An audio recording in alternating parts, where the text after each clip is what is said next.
Sup nerds? While we wait for more Fallout 76 updates, I figured I would do a review of another game I have been playing. Today is Dungeonborne.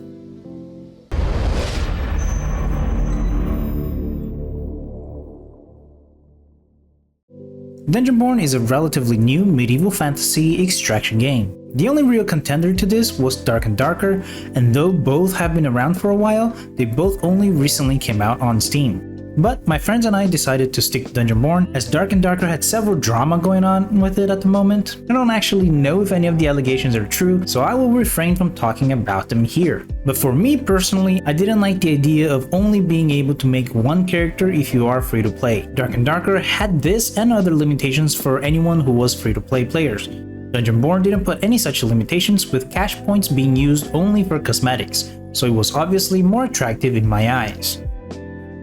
But anyway, the tutorial is pretty straightforward. Since it's a distraction game, it is pretty simple. You slay monsters and loot chests and make it back to your camp safely with all the things that you were able to loot. Once back from the tutorial, you are shown the character creator. There are 8 different classes to choose from: Fighter, Priest, Rogue, Pyromancer, Death Knight, Cryomancer, Swordmaster, and Druid.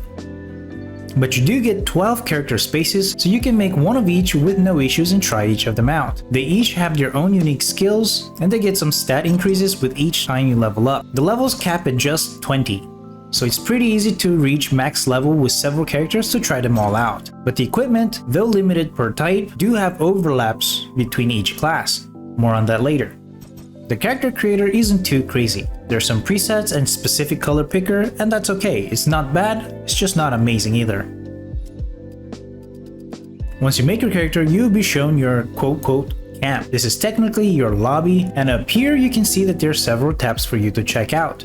Going from right to left, the quest tab is where you see your daily, weekly, and seasonal missions, which mostly give coins and materials or consumables as rewards, with only the seasonal ones giving you some gear chest as you go up in tier as you continue to play. But also this thing called Horoscope, which is their timed events, which has so far given out some cosmetic skins. Not the best of missions since this is not a progression based game, but a round based game. But for a round based game, they're okay. It keeps the player on that daily grind. Though so far, I don't really see this as very significant. It hasn't really helped me that much since we can get all of these rewards pretty quickly in a run anyway inside the dungeon. It's just something extra to do, but not really any real motivation to do so aside from having something more to do.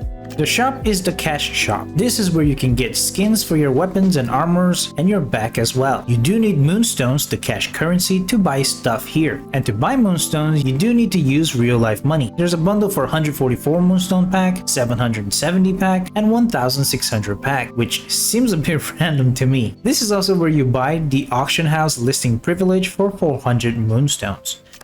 Speaking of that, on the trade tab, this is where you see items being sold by other players.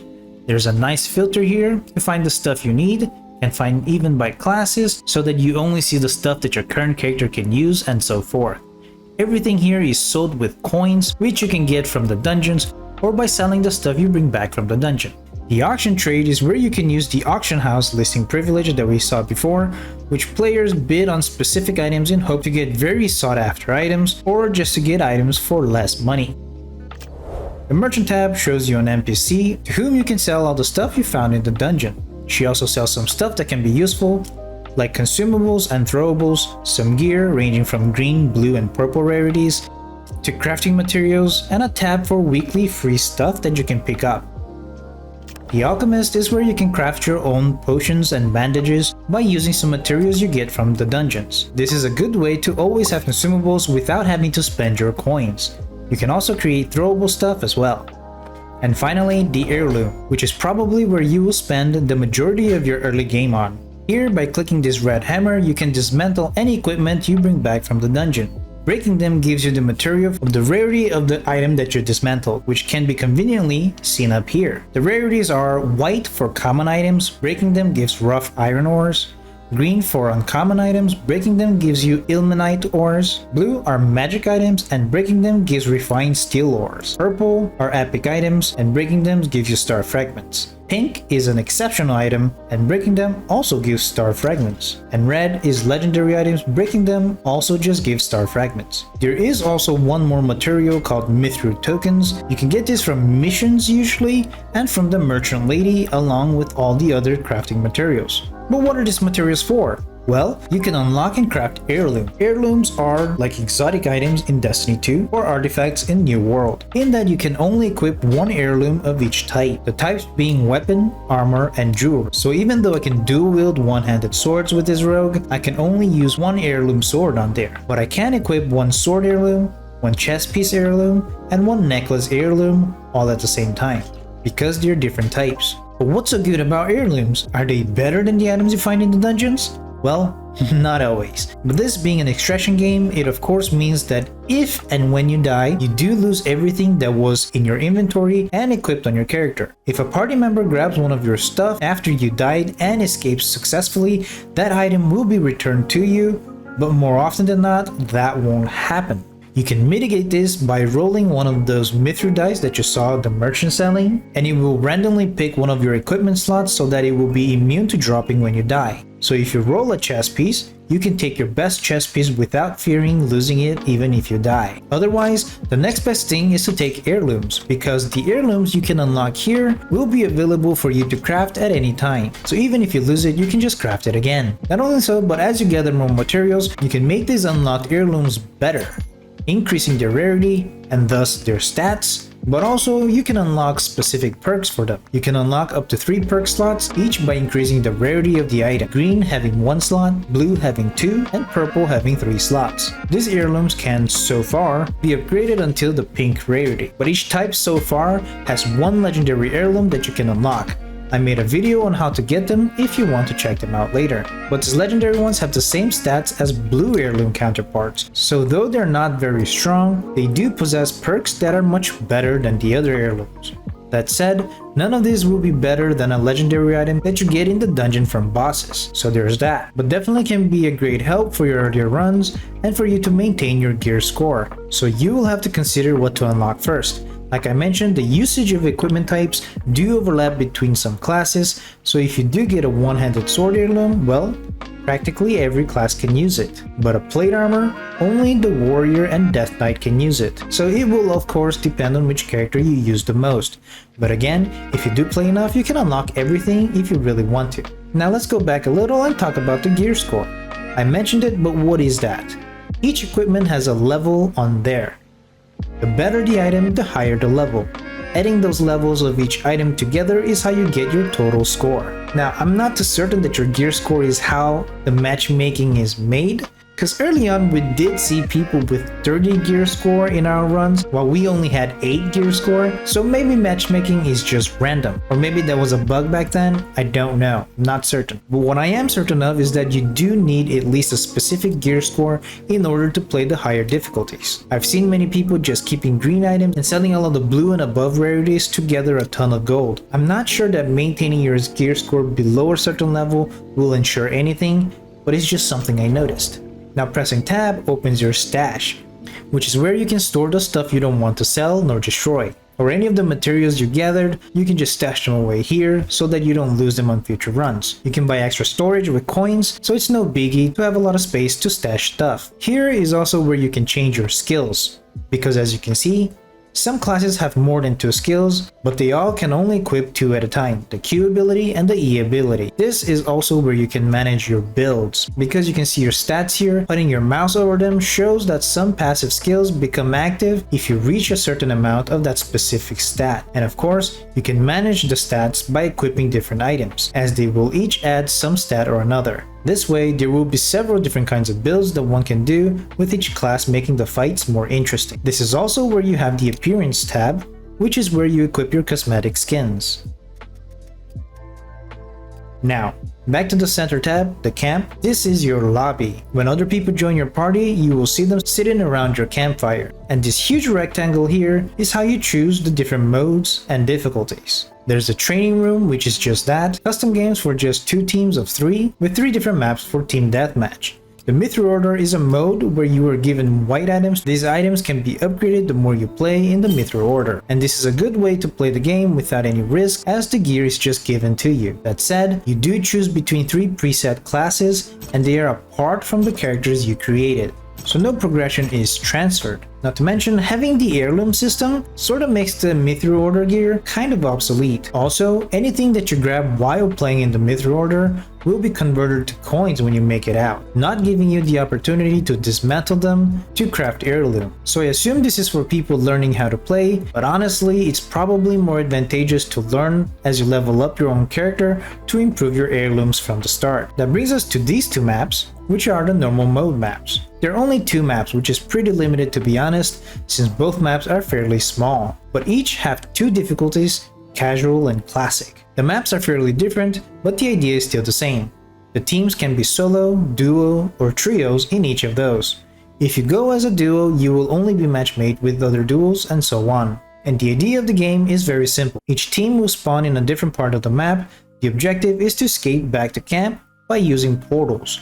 There are static portals as marked on the map, these blue ones, but the static ones are blocked off and will open at random intervals not disclosed to the player. So it might open up early on and sometimes too late. It will be a gamble, but as time passes, portal rifts will open randomly throughout the map. Interacting with them will open the portal up so that you can walk through it. Of course, you want to gather loot before you go, and there are 4 types of loot: consumables/materials, which only take 1 space, coins of course, can be found lying around as well, equipments, and of course, treasures, which you sell for large amounts of coin at the merchant. You can get any of this loot by looting monsters you slay along the way or from chests that you open. Some of this stuff will also be lying around on the shelves and tables, so keep an eye out, but they're usually not very sought after. There will also be special enemies marked on the map along with some bosses. Those of course will drop higher rarity stuff, but are also much harder to slay. Sounds pretty simple, right? But add to all that a time restraint. On the Casiio castle, parts of the map will start glowing red, and if you don't escape in time, you will perish.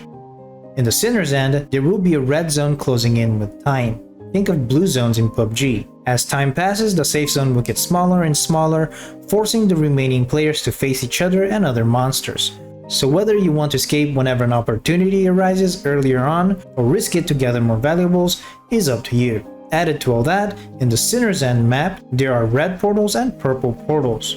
There are static ones, but also random ones that can spawn with time as well. The red one leads to a second part of the dungeon, but the purple one leads to a crazy looking dude who controls dragons. We never actually fought him, we saw him and chickened out and used the portals to leave. But he is supposedly the biggest bad in this game. If you come across other players and do win the fight, you can loot their bodies for whatever they had on them. So of course, this makes it appealing to some players to, instead of exploring and gathering meager items from monsters and chests, to go after other players, since by logic those players will be taking only the best stuff they could find. Like I mentioned, if you die, you lose everything. But if your party member survives and takes some of your items with them, when they escape successfully, you will get those items back in your mailbox, so that your loss is not so crushing.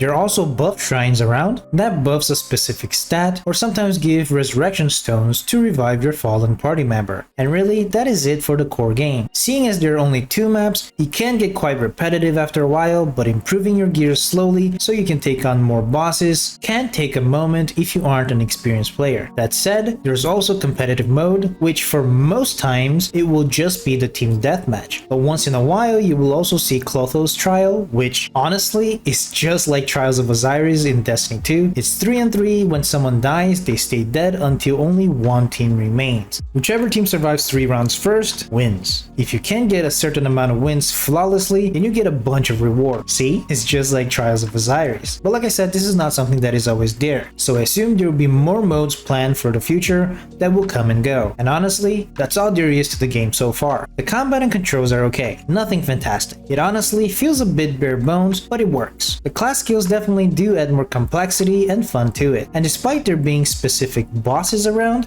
there doesn't seem to be any specific or even implied lore in this game. And like I said, it can get fairly repetitive, but I guess that's true for most extraction games, or really any round-based game. And Dungeonborne still being relatively new, there really isn't much to do. Perhaps that's why the player numbers have been dwindling away lately. But something that probably didn't help either was the merging of the regional servers. Our South American server disappeared, so our only choice now is the Americas, Europe, and Asia. Supposedly we are part of Americas, but as you can see, the ping is pretty high for all three of them. I assume this will be true for most people living in South America like me. And yes, it says Americas plural, but I assume the server is in North America cause 223 ping and it's all red. It's okay for the most part, but it does lag up when we do fight other people. So I assume that's probably what turned away a lot of players from South America who were playing before the server merge. Another reason that I can presume about the small number of players is that it probably due to Dark and Darker having been out before Dungeonborne. And even though Dark and Darker has had a bit of drama going on and the limitations on the free-to-play players, because they were out first, I assume most people who were interested in medieval extraction game went to that. But once Dungeonborne came out, if you are already playing a game of the same genre that are for the most part similar in gameplay and concept, then chances are you won't feel the need to migrate to the newer game, especially when the release dates are not that far apart, at least on Steam, as most people will not have had time to grow bored of the first game. Not only so, but if you do take into account the time these games were out prior to Steam, Dark and Darker has been out for over a year, giving it ample time to improve on its initial game, making it a more complex and fleshed out experience, while Dungeonborne simply doesn't seem to be quite there yet. Honestly, I don't think Dungeonborne is bad. I actually enjoyed it quite a bit, even when I lost all my stuff countless times to other players. But right now, it has more potential than it has actual content. And the content that is already there is good, but it just doesn't do anything to set itself apart from its rival or even from any other dungeon looters that aren't extraction. All of that can be remedied with time, I guess, and I would love to see how much this game grows in the future. But the dwindling numbers of players is a bit worrisome and already affecting gameplay. When I first started to play this, we never had any issues matchmaking with other players, but now more increasingly, we are the only ones in a run, which I guess it could be good for people who are gathering stuff without fearing about other players, but that's kind of boring, right? We play extractions for the thrill, and without other players, it's just not as good. So I hesitantly recommend this game because I did have a lot of fun with it when we had more players playing it and when we had a South American server, but the way things are right now at this moment is not too great, at least for South American players. I just hope that this game doesn't die and that it gets enough attention to be able to grow into the game that it could be. And that's it, guys. That's all I had to say about Dungeonborne. What did you think? Will you give it a try? I would also like to take this opportunity to thank our nerdy members. Currently we only have one. Thank you, Onobody. Your help is immense in keeping our channel up. If anyone else would like to help me monetarily, check out the different member tiers. Otherwise, leave a like if you enjoyed this video, subscribe to see more videos like this, and of course, always nerd on.